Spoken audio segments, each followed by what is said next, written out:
Hello, a huge welcome to the third in our mini series podcast. So You Want to Be Inclusive. I am your hostess, Jo McMeekin.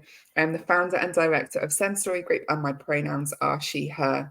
I am really excited about this episode. This is the stuff that, for me, makes the bread and butter of what we do, but it's also, I feel, where my skill set and my gift, I guess, around inclusion and accessibility lies when it comes to supporting business owners. This episode is all about how to tell the world that you are an inclusive business. We've talked about some of the fundamentals in the previous two episodes. If you haven't had a chance to listen, please go back and listen after this one, because there are some absolute golden nuggets in those two episodes that I know that you can take forward in talking about being an inclusive business. So in the first episode, we talked about the importance of culture, and we talked about the importance of being heart-led and doing good things for good people, but also the importance of being able to talk about it. So that's what we're going to focus on today. In the second episode, we talked about accessibility, and we talked about how accessibility on digital platforms and in-person events are so fundamental to what we do. So just a quick recap for you. There are 7 areas that you need to nail around inclusion when you want to be an inclusive business. We've covered a lot of them already over this mini-series, but today we're really going to hone in on marketing and messaging. And I think it's one of the scariest parts of inclusion. It's one of the things that comes up in conversation with people who are really early on in their inclusion journey, people who are kind of sat in that slight complacency stage, in that feeling of knowing that you are a good human, that there are bad things that happen in the world, there are real barriers and challenges that exist when it comes to inclusion and accessibility for marginalised communities. And particularly at this moment in time, there are loud conversations going on in and amongst riots and transphobia, homophobia, racism, Islamophobia. There's so much that's going on in the world right at this moment in time that means that it is so important for you to raise your voice. But what I have seen overwhelmingly in posts and comments on Facebook and on social media have been discussions around, I just don't know what to say. I don't know what to do. I feel this is horrific. Like, I want to support, but how? How and where do I even start? And this is such a common feeling. And I think it's a feeling and a reason why a lot of people don't push forward and invest in inclusion for their businesses, because there is a massive fear factor that I think that we have to recognize when it comes to talking about inclusion and accessibility. And I think that it's generated from a fear of judgment and a fear of saying the wrong thing. And for me, that comes from a place of understanding a process of allyship and understanding and accepting that there's a lot of righteous anger that exists, understandably so, within marginalised communities. I'm going to break that down for you a little bit more, okay? So when we are talking about allyship for me exists on a scale. And if you look into allyship, there will be lots of conversations online and lots of resources and information that will tell you that there are different forms of allyship. For me, I like to think about that as a journey, as a kind of a starting point at A. And when we're at A, we are that culture and values-driven person who knows what we believe, what we think, and who fundamentally understands the differences in right and wrong when it comes to inclusion. And but we might be a silent ally in that phase, in that space of the journey. And that journey, or that scale, goes all the way up to the other end, where we have activism. And activism obviously is needed in the world. It's so important that we raise voices, that we shout loudly about the things that are going on that are not acceptable and that need to change. But one of the challenges, and because that's the thing that we see in the media often, is activism, because that's the thing that is portrayed as being allyship outwardly, and it's only a very small part. We need people to raise voices in that way, because we need things to be heard, and we need shock tactics. Sometimes we need to be able to hear things that are difficult to hear when it comes to inclusion and accessibility. But what happens when we are talking from a place of righteous anger, We're often talking from a place of lived experience where negative things have happened, where there have been significant barriers and challenges. And it is understandable that when you are a member of a marginalised community who has experienced horrific barriers and challenges, particularly from a racism perspective and a homophobia and a transphobia perspective, but it's across the board, ableism, everything. Remember the intersectionality that exists within inclusion here across all the domains. When you have been somebody who has experienced those barriers and that outward attack, the response to that is often defensive. It often comes from a place of righteous anger. You are righteously angry about the experiences that you have had and have had to endure as a person who is a member of a marginalised community. But when you are coming from a place of privilege, so for me, I am a white cisgendered woman. I have privilege. I am also a queer and neurodivergent person. Now, that means that I have some understanding in the realms of intersectionality of my own lived experience of the barriers that exist around inclusion for the neurodivergent and the trans and the queer communities, for example. But I am an ally to people in the trans community. I am an ally to people in other marginalised groups, for people of colour, for example. I cannot understand from a place of lived experience what those barriers are that exist for them. So when I talk about it from a place of allyship, it is right that I listen to those experiences. So one of the other 7 areas of the Send Story Framework for Inclusion is building knowledge from a place of lived experience. And when we come to tell the world that we are an inclusive and safe space, as we can create psychological safety for people who come to work with us who are from marginalised communities, when we talk about that, it is fundamental that we come from a place of knowledge, and that knowledge has been built from a place of lived experience, of understanding what some of those barriers and experiences are. Because if we don't, we're coming from a place of ignorance. And you can't be an effective ally if you're coming from a place of ignorance. It's important to open up conversations, but there are ways in which those conversations need to be opened up safely. For people that you're asking questions of, and also for yourself. If you have never been a vocally active ally, it may not be appropriate for you to go and have a conversation with somebody who is Black or brown, for example, about their experiences with racism. But there may be safe spaces where you can ask those questions, where you can begin to build on your knowledge, where you can access training around ethnicity and diversity, for example, in the Inclusive Business Mark, which is the signature certification program that I run that is launching at the end of this mini-series, is one of those areas. And we have the most incredible partners that we work with at Send Story who speak from a place of lived experience around LGBT experiences, around being somebody who is a Black woman, for example. Now, we cannot understand that. I cannot understand those experiences as a cisgendered woman who is also white and coming at it from a place of privilege, because I will not have experienced those barriers. But it is essential that when I start to talk as an active ally, that I have done the work underneath it to listen to the stories. Now, I love storytelling, and the other reason, apart from raising the voice, apart from understanding some of those personal experiences and some of the facts that sit underneath building knowledge around inclusion, the other reason that I love storytelling is it does something incredible for our brains. Now, you may have remembered that my clinical background, from having 15 years of experience in the disability sector, is in neurology. I am an out and out brain geek when it comes to how the brain works. It is absolutely my jam. So I love this fact. When we storytell, our brains retain information because we can relate, because they create an emotional response when we storytell. Our brains literally cement those things as memories. But what we also do when we storytell and we cement those as memories is we invoke this driver for change.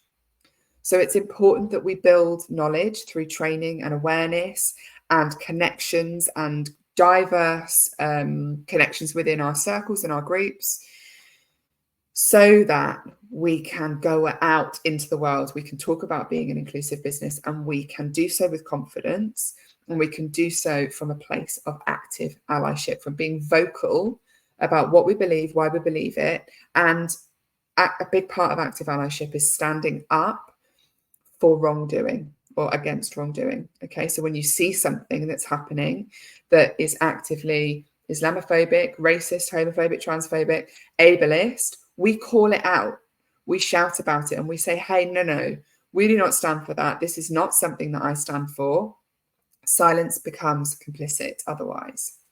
So there is a really important journey to go on when you are an inclusive business owner around allyship. And it's so important that you feel comfortable and that you feel confident in building that knowledge. But it's also really important that as you build that knowledge, you do so from a place of safety for yourself, because embarking on a journey of allyship is scary. We do worry about getting it wrong, and we have to recognize that we need, as an inclusion consultant and trainer myself, I need to create safe spaces. It is my duty to create a safe space for you as a business owner and as a human being who wants to do more work around inclusion and accessibility.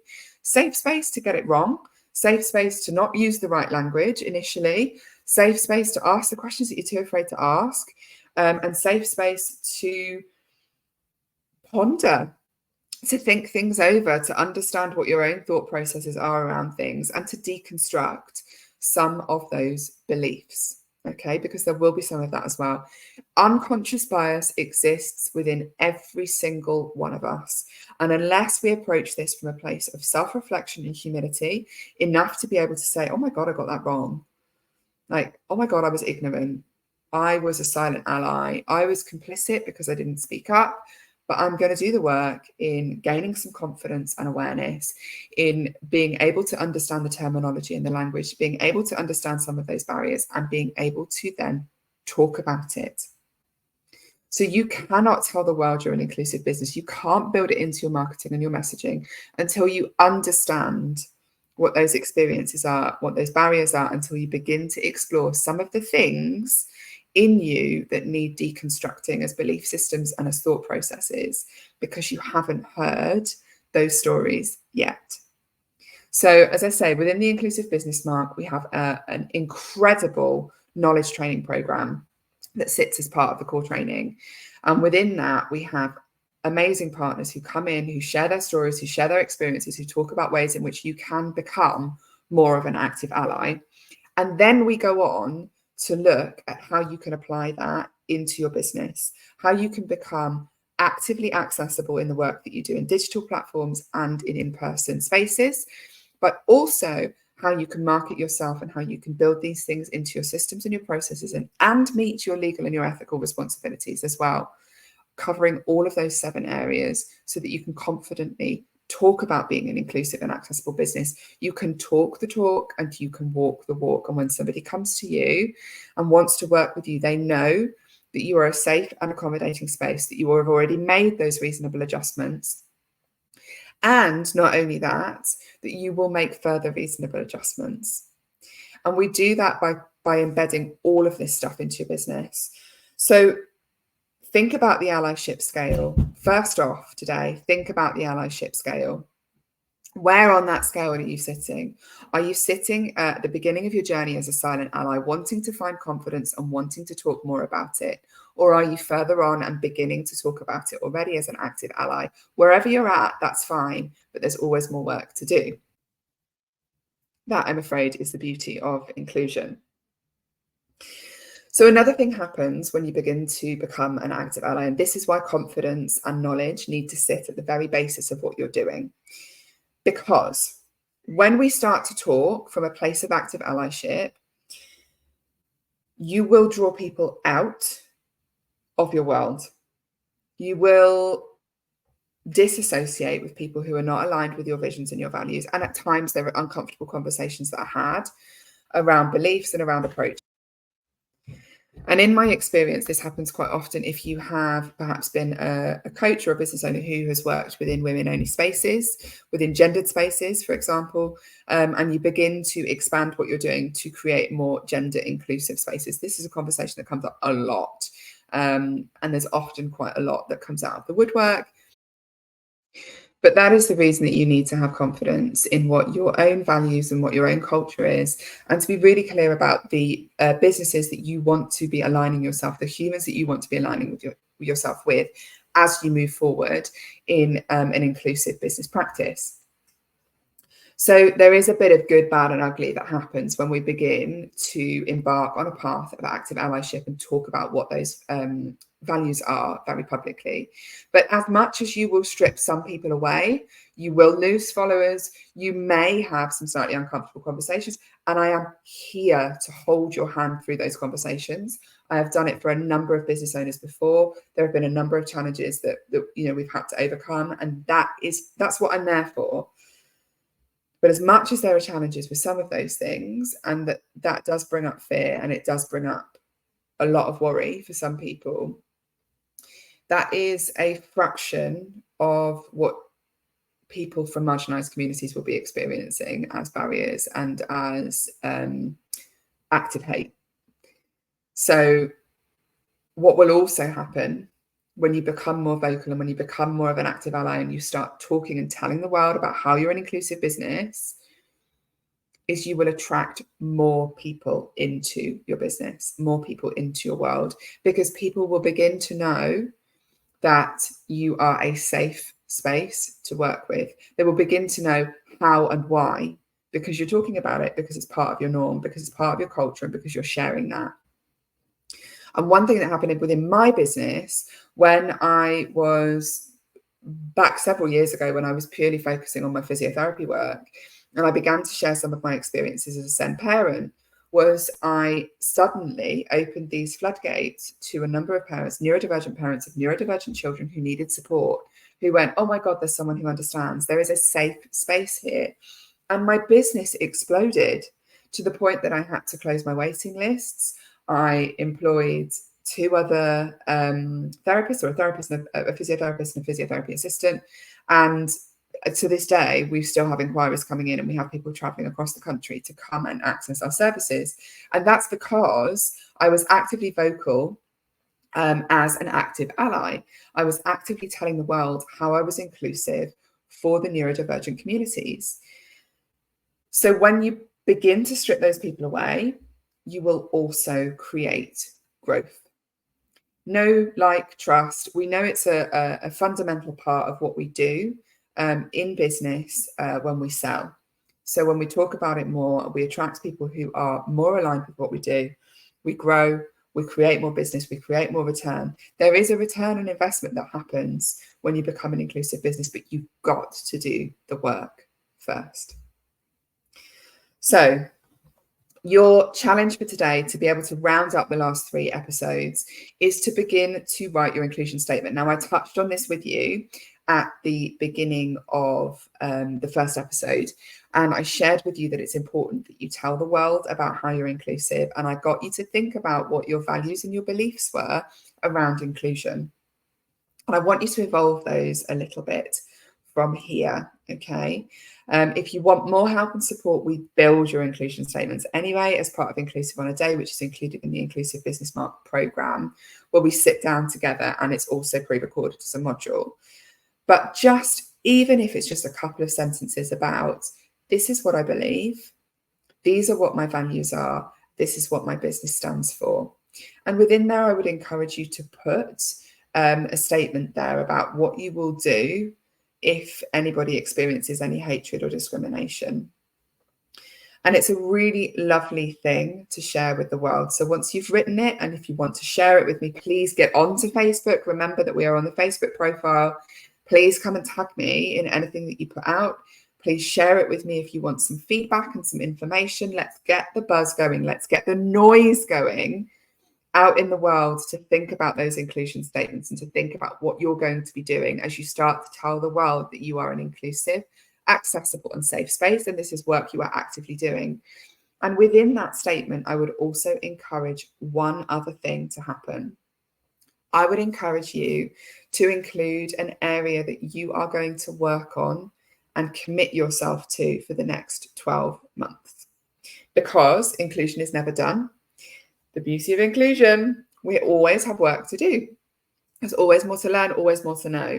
And that's okay. And part of you creating your marketing and messaging around inclusion is also about coming from a place of complete humility and honesty. So I can say within my business now, one of the things that I have set myself to work on over the next 3 years is to expand what I'm doing to understand and reach more communities who are not predominantly white. So within my community, I have a fairly wide, diverse group of people that I work with, of friends from an absolute range of backgrounds. But I'm very good and very comfortable about talking about neurodivergence, about disability, about the LGBT communities as well. What I'm not so good at talking about is around ethnicity and race, around understanding the experiences of my friends and colleagues who are from the Black and Brown communities, the Asian, Hispanic communities, who are from marginalized communities when it comes to different races and cultures. That is an area for me that I am continuing to work on and continuing to expand on. And it's active work. It's active work that I commit to in my business. And I have that within my accessibility statement and within my inclusion policy as well. This is something that we work on in the Inclusive Business Mark. So if your brain is blown, don't panic. I can completely support you through this, but give it a go. Write some things down, even if it's just a post that says, I've been really nervous about putting this out and I recognize there's more work for me to do. And I have been listening to the mini series with Joe this week, and this is what I'm committing to do. Go and write something that puts out something about what you are doing to be an inclusive business from here on in.